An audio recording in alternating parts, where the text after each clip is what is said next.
A king of the jinns taught me the Quran and I had no idea. Now, I've been working with Asmodeus for quite some time now, and by no surprise that my life changed immediately after working with him for the first time.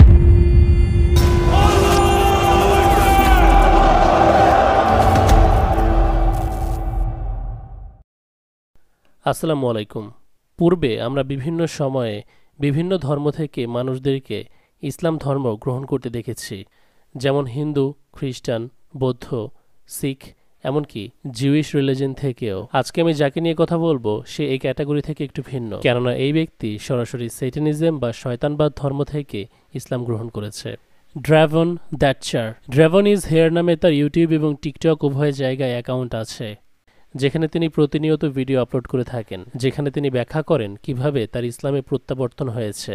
শুধু শয়তান ধর্মের অনুসারী নয়, তার দাবি মতে তিনি একজন ব্ল্যাক ম্যাজিশিয়ান ছিলেন, অর্থাৎ কালো জাদু চর্চাকারী। কালো জাদু হচ্ছে কিছু অতি প্রাকৃতিক অন্ধকার জগতের বিদ্যা যা বিভিন্ন বেনিফিট পেতে করা হয় এবং তা জিন ও মানুষ উভয়ে করে থাকে, এবং বিশেষ করে জিনদেরকে এর সাথে জড়িত পাওয়া যায়। তাই সেই সুবাদে ড্রোভনেরও জিনদের সাথে কথোপকথন হতো।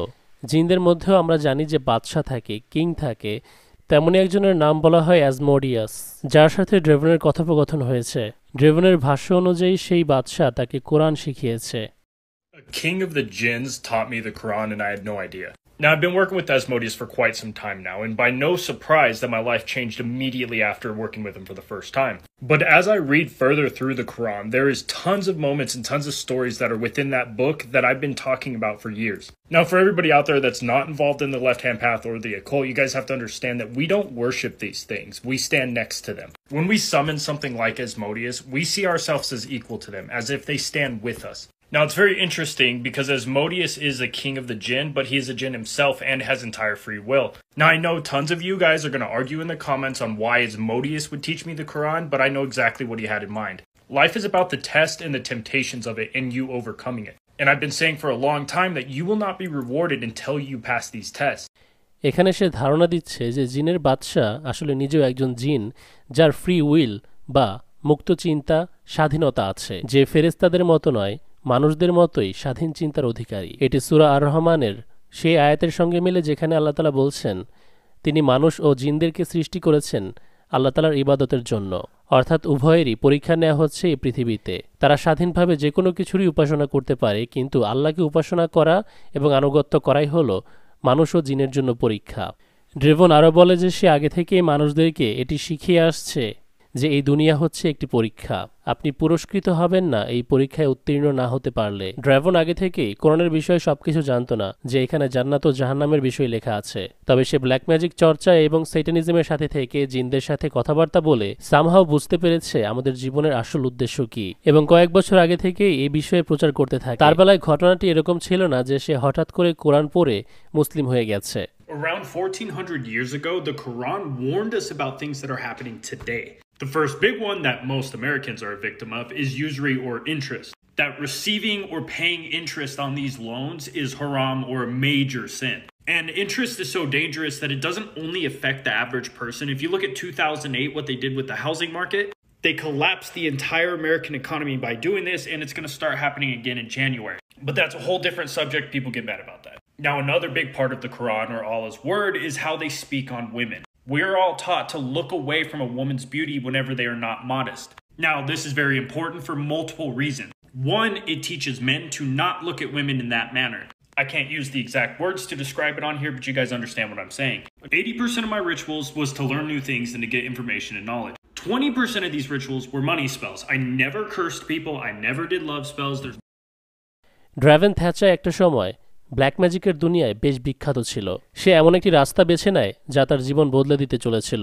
জর্জিয়ার ছোট্ট একটি শহরে জন্ম নেওয়া ড্রাভন ছোটবেলাতেই ব্ল্যাক ম্যাজিকের জগতের সঙ্গে পরিচিত হয়। অদৃশ্যের জগতের ব্যাপারে তখন থেকেই বেশ কিউরিয়াস ছিল সে। ধীরে ধীরে যতই বেড়ে উঠছিল, ম্যাজিকের দুনিয়ায় সে গভীর থেকে গভীরে যেতে থাকে, শুধু একটিমাত্র উদ্দেশ্য নিয়ে, নিজেকে এই জগতের মাস্টার গড়ে তোলার। কিন্তু সৃষ্টিকর্তা হয়তো তার জন্য ভিন্ন কিছু চাইছিলেন। ওই যে বলে না, হেদায়েত তো আল্লাহ তাআলারই হাতে। সে নিকৃষ্টতম জায়গায় ঘুরতে ঘুরতে সঠিক পথে চলে এসেছে। তার একজন মুসলিম জিনের সাথে পরিচয় হয়, যেই মুসলিম জিন তাকে আধ্যাত্মিকভাবে তাকে এই ডিভাইন নলেজ বা সৃষ্টিকর্তার পবিত্র বাণীগুলো শেখায়। যে সাক্ষাৎকার বা আলোচনা ড্রেভেনের চিন্তাভাবনার পুরো মোড় ঘুরিয়ে দিয়েছিল। তার কাছে সামনে এখন দুটি পথ খোলা ছিল, জাদুবিদ্যা চর্চায় মত্ত থাকা অথবা আলোর পথে আসা। অনেক চিন্তা ভাবনার পর সে দ্বিতীয়টি বেছে নেয় এবং তার জীবনের নতুন একটি যাত্রা শুরু করে। দ্যাচার ইসলাম নিয়ে পড়াশোনা শুরু করে, নবী জীবনী সম্পর্কে অধ্যয়ন করতে থাকে। এরপর সে একের পর এক বিস্ময়কর কিছু ফ্যাক্ট অনলাইন প্ল্যাটফর্মগুলোতে প্রচার করতে শুরু করে, যে বিষয়গুলো সম্পর্কে পরের ভিডিওতে আলোচনা করব, এবং সেখানে চমৎকার ইনফরমেশন থাকবে। কারণ সে শুধু ব্ল্যাক ম্যাজিক নয়, বাকি সমস্ত ধর্মের সত্যতা সেখানে তুলে ধরেছে। বাকি সমস্ত ধর্ম একত্র করে কম্পেয়ার করে তার নিজস্ব একটি মতামত দিয়েছে। তার এই ব্ল্যাক ম্যাজিক থেকে ইসলাম গ্রহণ করার বিষয়টি পুরো দুনিয়ার মানুষকে অবাক করেছে। সে এখানে সুদের বিষয়টিকে কত গুরুত্বের সাথে নিয়ে আলোচনা করছে দেখুন, যখন কিনা আমরা যারা জন্মসূত্রে মুসলমান তারা সুদ নিয়ে মাথায় ঘামাই না। এবং সূরা নূরের সেই আয়াতের কথাও সে এখানে উল্লেখ করেছে, যেখানে আল্লাহ তাআলা পুরুষদেরকে নারীদের দিকে কুদৃষ্টিতে তাকাতে বারণ করেছেন। বোঝাই যাচ্ছে ইসলামের এই বিষয়গুলো তাকে মুগ্ধ করেছে। ড্রেভনের ঘটনা থেকে এটাও প্রমাণ হয়, আমরা যারা পাপ করেছি বা নিজেদেরকে খুব বেশি পাপী মনে করি এবং আল্লাহ তাআলার কাছে তওবা করে ক্ষমা চেয়ে প্রত্যাবর্তন করতে চাই না বা সংকোচ বোধ করি দিনের পথে ফিরতে, আমাদের এই ধারণাটি সম্পূর্ণ ভুল। আমরা ভাবি যে আল্লাহ তাআলা বা তার যে পবিত্রতা সেটা কি আমাদেরকে গ্রহণ করবে। ড্রেভন থেচার যদি নিকৃষ্ট থেকে নিকৃষ্টতম জায়গায় গিয়ে ইসলামের দিকে প্রত্যাবর্তন করতে পারে, তাহলে আমাদের যে কারোর জন্যই সেটা সম্ভব। তার ঘটনা থেকে এই শিক্ষাটি আমরা নিতে পারি, কুফরি কালাম কতই না নিকৃষ্ট। আল্লাহ তাআলা যদি তাকে সেখান থেকে হেদায়েত দিয়ে ফিরিয়ে আনতে পারেন, তাহলে তিনি যে কারো যতই নিকৃষ্ট পাপ হোক না কেন সেটি ক্ষমা করে দিয়ে তাকে হেদায়েত দিতে পারেন। ড্রেভন তার একটি ভিডিওর টাইটেলে লিখেছেন, I did not believe in Allah until I met the devil। মানে তিনি বুঝিয়েছেন যে শয়তানের সঙ্গে সাক্ষাৎ হওয়ার পরেই তিনি আল্লাহ তাআলার উপর বিশ্বাস এনেছেন। কারণ লজিক খুবই সিম্পল, শয়তান যদি এক্সিস্ট করে থাকে তাহলে শয়তানকে যে সৃষ্টি করেছে সেই সৃষ্টিকর্তাকেও থাকতে হবে। নেটজগতের টপ জি একই রকম বক্তব্য দিয়েছিলেন। তার ব্যাপারে লক্ষণীয় আরও কিছু বিষয় হচ্ছে, ড্রেভনের মাথার টুপি আগে ছিল সেটানিস্টদের, এখন সেটি চেঞ্জ হয়েছে এবং তার হাতেও আপনি অসংখ্য ট্যাটু দেখতে পাচ্ছেন। অতএব সে যে কোন পর্যায়ে সেটানিজমের মধ্যে ডুবেছিল তা বোঝাই যাচ্ছে। আপনি দেখবেন সে শয়তানবাদ ধর্ম এবং ইসলাম ধর্ম উভয়ের টিচিংস বা উভয়ের শিক্ষাকে কম্পেয়ার করে তারপর তার নিজস্ব মতামত প্রকাশ করছে। মেইন যে ধর্মগুলো রয়েছে অর্থাৎ হিন্দু, খ্রিস্টান, বৌদ্ধ, এই ধর্মগুলো সম্পর্কে তার কিছু আলোচনা আছে এবং সেগুলো খুবই গুরুত্বপূর্ণ, যা আমি সামনে তুলে ধরব। গত পর্বের এই ভিডিওটির উপর আপনারা বেশ গুরুত্বপূর্ণ কমেন্ট করেছেন, যার একটির আজকে উত্তর দেয়া হবে। এতদিন আমাদের কাছে যা কিছু গোপন রাখা হয়েছে তার তৃতীয় পর্ব নিয়ে এই কোয়েশ্চেনটি। আব্দুল্লাহ নামক একজন লিখেছেন, যদি তারা পিরামিড উত্তোলনে পৃথিবীর ম্যাগনেটিক শক্তি ব্যবহার করে থাকে, তাহলে সেটি ব্যবহার করেছিল কোন যন্ত্র দিয়ে? এডওয়ার্ড দাবি করেন সে তার পার্কের মধ্যে যেই যন্ত্র বানিয়ে রেখেছে সেরকমই কোনো ছোটখাটো যন্ত্র এই কাজে ব্যবহার হয়েছে। তখন কি কোনো যন্ত্র ছিল যেটিকে দিয়ে ম্যাগনেটিক শক্তিকে কাজে লাগানো যায়? হ্যাঁ, এমনটাই দাবি করেছেন এডওয়ার্ড লিটজকালনিন। ওনার দ্বিতীয় প্রশ্ন, পাথরগুলি নিখুঁতভাবে কেটেছিল কি দিয়ে? এর উত্তর, খুব সম্ভবত এডওয়ার্ড এই পাথরে খোদাই করে রেখে গেছে।